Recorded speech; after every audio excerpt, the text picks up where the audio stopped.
बिस्मिल्लाहिर्रहमानिर्रहीम। आज की इस वीडियो में हम डिस्कस करेंगे नाइन्थ क्लास फिजिक्स की जो बोर्ड की स्कीम है। इस दफ़ा फिजिक्स का जो बोर्ड का पेपर होगा इसमें आपके जो लॉन्ग क्वेश्चन होंगे वो कंसेप्चुअल होंगे, क्योंकि जो 10th क्लास का फिजिक्स का पेपर हुआ है उसमें भी जो 3 लॉन्ग क्वेश्चन आए हैं, 3 में से जो 2 लॉन्ग क्वेश्चन थे वो कंसेप्चुअल लॉन्ग क्वेश्चन थे, यानी कि उनकी जो स्टेटमेंट थी उनको कंसेप्चुअल बनाया गया था लेकिन आपकी किताब के अंदर से ही थे। इस स्कीम के एंड पर कुछ सैंपल मैं आपके साथ शेयर करूंगा जिससे आपको पता चल जाएगा कि आपके जो लॉन्ग क्वेश्चन है कंसेप्चुअल किस तरह से होंगे और किन किन चैप्टर से होंगे और किस तरह पूछे जाएंगे। तो इसके लिए आपसे रिक्वेस्ट है इस वीडियो को एंड तक देखिएगा। पूरी वीडियो की स्कीम के बाद मैं आपके साथ कुछ सैंपल पेपर शेयर करूंगा जिससे आपको ये बात क्लियर हो जाएगी कि आपके जो कंसेप्चुअल लॉन्ग क्वेश्चन आने हैं वो किस तरह से आने हैं। और ये जो 9th क्लास फिजिक्स की स्कीम है ये पंजाब के तमाम बोर्ड लाहौर, रावलपिंडी, गुजरांवाला, साहिवाल, मुल्तान, फैसलाबाद, सरगोदा, बहावलपुर, डेरा गाजी खान और आज़ाद जम्मू कश्मीर के तमाम बच्चों के लिए हैं।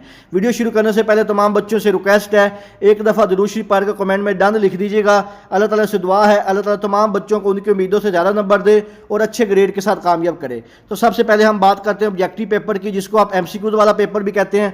इसमें टोटल जो MCQ होते हैं वो 12 MCQ होते हैं। इन 12 में से जो 6 MCQ हैं वो आपकी एक्सरसाइज में से पूछे जाते हैं, जबकि बाकी के जो 6 MCQ हैं वो आपकी बुक में से पूछे जाते हैं। आपके जो मोस्ट इंपॉर्टेंट MCQ हैं वो ऑलरेडी मेरे चैनल मोहम्मद वकास नवाज पे अपलोड हुए हैं। अगर आप सिर्फ वही MCQ कर ले तो इंशाल्लाह ताला आपके जो फिजिक्स के ऑब्जेक्टिव पेपर में 12 नंबर है वो कन्फर्म आ जाएंगे। तो इसका जो लिंक है इस वीडियो की जो डिस्क्रिप्शन है आपको वहां से इस वीडियो का लिंक मिल जाएगा MCQ वाला। तो इनकी जो MCQ की तरतीब है वो कुछ इस तरह से होगी। आपका चैप्टर नंबर 1 में से 2 MCQ, चैप्टर नंबर 2 में से 1 MCQ, चैप्टर नंबर 3 में से 1 MCQ, चैप्टर नंबर 4 में से 1 MCQ, चैप्टर नंबर 5 में से 2 MCQ, चैप्टर नंबर 6 में से 1 MCQ, चैप्टर नंबर 7 में से 1 MCQ, चैप्टर नंबर 8 में से भी 1 MCQ और जो आपका लास्ट चैप्टर नंबर 9 है इसमें से 2 MCQ पूछे जाएंगे। इसके बाद हम बात करते हैं आपका जो सब्जेक्टिव पेपर होता है। सब्जेक्टिव पेपर में सबसे पहला जो पार्ट होता है शॉर्ट क्वेश्चन का होता है। शॉर्ट क्वेश्चन को मजीद 3 पार्ट्स में डिवाइड किया जाता है। सबसे पहला जो पार्ट होता है ये क्वेश्चन नंबर 2 के नाम से होता है। इसमें टोटल जो सवाल होते हैं वो 8 होते हैं। 8 में से आपने अपनी मर्जी से कोई से 5 सवालों के जवाब देने होते हैं। हर सवाल के 2 नंबर होते हैं और आपका ये जो क्वेश्चन नंबर 2 है ये 10 नंबर का होता है। और आपका जो क्वेश्चन नंबर 2 है ये चैप्टर नंबर 1, 2 और 3 इन तीनों को मिला के बनाया जाता है। चैप्टर नंबर 1 में से 3 शॉर्ट क्वेश्चन, चैप्टर नंबर 2 से भी 3 शॉर्ट क्वेश्चन और चैप्टर नंबर 3 में से 2 शॉर्ट क्वेश्चन पूछे जाते हैं। इसके बाद नेक्स्ट शॉर्ट क्वेश्चन का जो पोर्शन होता है क्वेश्चन नंबर 3 के नाम से, इसमें भी टोटल जो सवाल होते हैं वो 8 होते हैं। 8 में से आपने अपनी मर्जी से कोई से 5 सवालों के जवाब देने होते हैं। हर सवाल के 2 नंबर होते हैं। ये वाला जो पोर्शन है ये भी 10 नंबर का होता है। और क्वेश्चन नंबर जो 3 है ये आपका चैप्टर नंबर 4, 5 और 6 इन तीनों चैप्टर को मिला के बनाया जाता है। चैप्टर नंबर 4 में से 2 शॉर्ट क्वेश्चन, चैप्टर नंबर 5 में से 3 शॉर्ट क्वेश्चन और चैप्टर नंबर 6 में से भी 3 शॉर्ट क्वेश्चन पूछे जाते हैं। इसके बाद आपका जो लास्ट पोर्शन होता है शॉर्ट क्वेश्चन का क्वेश्चन नंबर 4 के नाम से, इसमें भी टोटल 8 सवाल होते हैं। 8 में से आपने अपनी मर्जी से कोई से 5 सवालों के जवाब देने होते हैं। हर सवाल के 2 नंबर होते हैं और जो क्वेश्चन नंबर 4 वाला पोर्शन है ये भी टोटल 10 नंबर का होता है। और इसमें टोटल जो सवाल होते हैं 5, ये आपके चैप्टर नंबर 7, 8 और 9 इन तीनों को मिला के बनाया जाता है। चैप्टर नंबर 7 में से 2 शॉर्ट क्वेश्चन, चैप्टर नंबर 8 में से 3 शॉर्ट क्वेश्चन और चैप्टर नंबर 9 में से भी 3 शॉर्ट क्वेश्चन पूछे जाते हैं। अब हम बात करते हैं आपका जो मोस्ट इंपॉर्टेंट पार्ट होता है जिसको आप सब्जेक्टिव पार्ट कहते हैं। इसमें जो लॉन्ग क्वेश्चन होते हैं टोटल 3 होते हैं।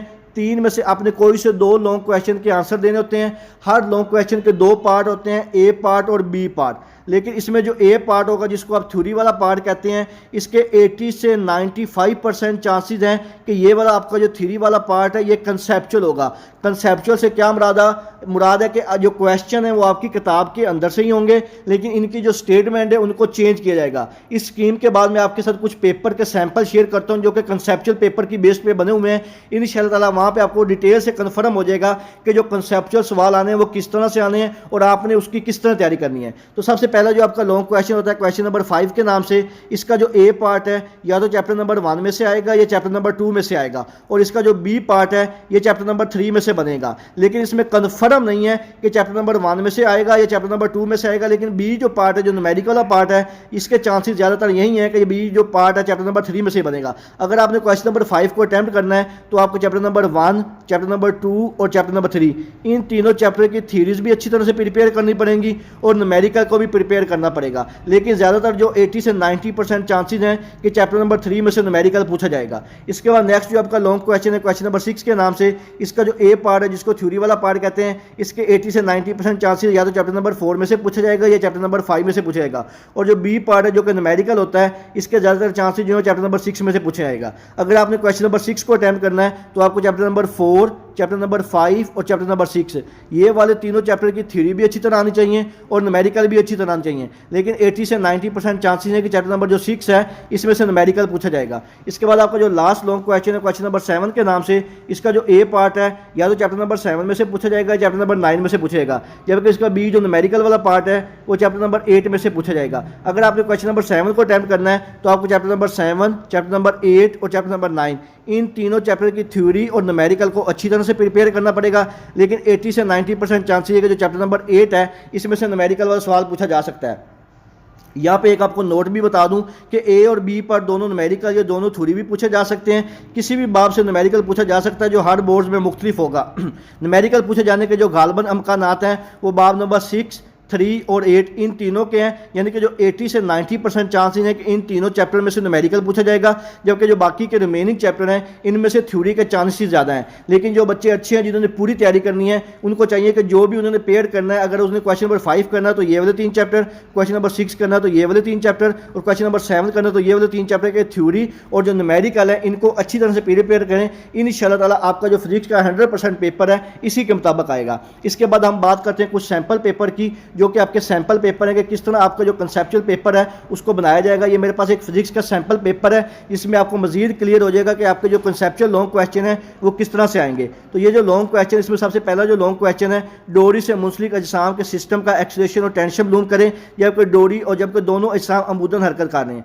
ये थोड़ा सा सवाल आपकी किताब के अंदर से ही है, लेकिन इसको थोड़ा सा जो है कंसेप्चुअल बनाया गया है। बाकी जो न्यूमेरिकल वाला सवाल है ये तो आपकी बुक के अंदर जो एग्जाम्पल और न्यूमेरिकल है ये वहीं से पूछा जाएगा। इसके बाद नेक्स्ट जो लॉन्ग क्वेश्चन है, क्वेश्चन नंबर 6 के नाम से, इसका जो पार्ट नंबर ए है, बुलंदी के साथ जी की कीमत की तब्दीली की वजाहत करें। बहुत ही इंपॉर्टेंट लॉन्ग क्वेश्चन है, कंसेप्चुअल है, इसके आने के चांसेस बहुत ही ज़्यादा हैं। इसको आपने अच्छी तरह करना है। जबकि इसका जो बी पार्ट है ये आपका न्यूमेरिकल है, ये किताब के अंदर से ही आता होता है। इसके बाद क्वेश्चन नंबर जो 7 है, तैरने का असूल बयान करें। ये देखिए कि अगर आप कोई पास पेपर देखें उसमें इस तरह का कोई भी सवाल नहीं आया होगा।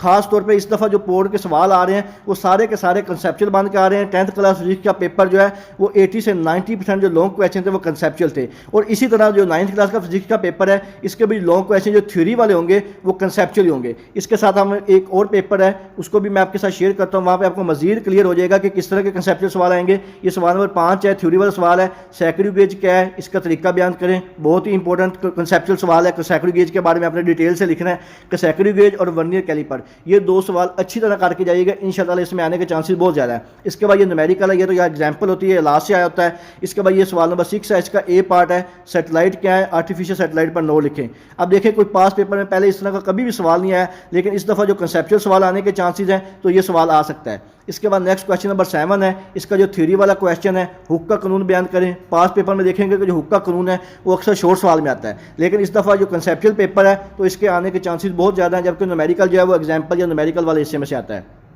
ये मेरे पास एक और सैम्पल पेपर है, फिजिक्स का ही है। इसमें देखें जो क्वेश्चन नंबर 5 का जो पहला पार्ट बना हुआ है लॉन्ग क्वेश्चन का, वेक्टर से क्या मुराद है, इनका हज़ार कैसे मुमकिन है। इंपॉर्टेंट सवाल है, थोड़ा सा कंसेप्चुअल है, न्यूमेरिकल किताब से ही है। इसके बाद एनर्जी के काबिल तजीद वसाइल कौन से हैं, कोई से 2 पर नोट लिखें। ये भी काफ़ी इंपॉर्टेंट है, कंसेप्चुअल है, न्यूमेरिकल बुक में से ही है। काइनेटिक मालिकुलर मॉडल की तारीफ़ करें और वजाहत करें। ये बहुत ही इंपॉर्टेंट है। काइनेटिक मालिकुलर जो मॉडल है इसको अच्छी तरह करके जाइएगा। कंसेप्चुअल सवाल है, आने के चांसेस बहुत ज़्यादा है। इसके बाद एक लास्ट पेपर है जो कि बिल्कुल आपका कंसेप्चुअल पेपर पैटर्न के मुताबिक बना हुआ है। बहुत इंपॉर्टेंट सवाल है, फिजिकल बैलेंस क्या होता है, इसकी मदद से एक छोटे पत्थर का मास कैसे मालूम किया जा सकता है। बहुत ही ज़्यादा इंपॉर्टेंट सवाल है, आने के चांसेस बहुत ज़्यादा हैं। समझ लें कि 100% चांसेस हैं कि ये वाला जो सवाल है फिजिकल बैलेंस वाला, वर्नियर कैलिपर वाला, सैकड़ों गेज वाला, इनमें से एक सवाल लाजमी आएगा। इसके बाद नेक्स्ट जो सवाल है, इसका जो ए पार्ट है, सेंटर ऑफ मास और सेंटर ऑफ ग्रेविटी की वजाहत करें। ये भी कंसेप्चुअल सवाल है, ये भी आपसे पूछ सकता है कि किसी भी जिस्म का सेंटर ऑफ मास या सेंटर ऑफ ग्रेविटी कैसे मालूम करते हैं। इसके बाद जो न्यूमेरिकल है ये किताब के अंदर से ही है। इसके बाद ये सवाल नंबर जो नेक्स्ट है, क्वेश्चन नंबर जो 7 है, हरारती फलाव के असरात और तलाक डायग्राम की मदद से वजाहत करें। करें। अगर आप 10th क्लास फिजिक्स का पेपर देखें तो उसमें जो अक्सर सवाल हैं 80 से 90% उनमें यही सवाल आए हुए हैं कि सरगर्मी की मदद से वजाहत करें, डायग्राम की मदद से वजाहत करें, मिसालों की मदद से वजाहत करें, उसकी एग्जाम की वजाहत करें। तो आपने जब भी फिजिक्स के क्वेश्चन लॉन्ग क्वेश्चन करने हैं तो आपने जो अनइम्पोर्टेंट सवाल है जिनको आपको लगता है कि इनके आने के चांस ही नहीं है, इस दफ़ा वही सवाल आ रहे हैं कंसेप्चुअल बन के, तो आपने उनको अच्छी तरह करके जाना है। तो ये था आपका 9th क्लास फिजिक्स का जो ऑफिशियली बोर्ड का पेपर पैटर्न है और कुछ इंपॉर्टेंट जो कंसेप्चुअल लॉन्ग क्वेश्चन है उनका सैंपल आपके साथ शेयर किया है। इसके अलावा आपके most important short question MCQs वो ऑलरेडी मेरे चैनल मोहम्मद वकास नवाज पे अपलोड हुए हैं, आप जाके देख सकते हैं। मोस्ट इंपॉर्टेंट जो लॉन्ग क्वेश्चन है उसकी वीडियो थोड़ी देर बाद आ जाएगी वीडियो चैनल पे, आप जाके देख सकते हैं। मजीद कोई सवाल हो आप मुझसे कमेंट सेक्शन में पूछ सकते हैं। दुआओं में याद रखिएगा। जज़ाकल्लाह। अल्लाह हाफिज़।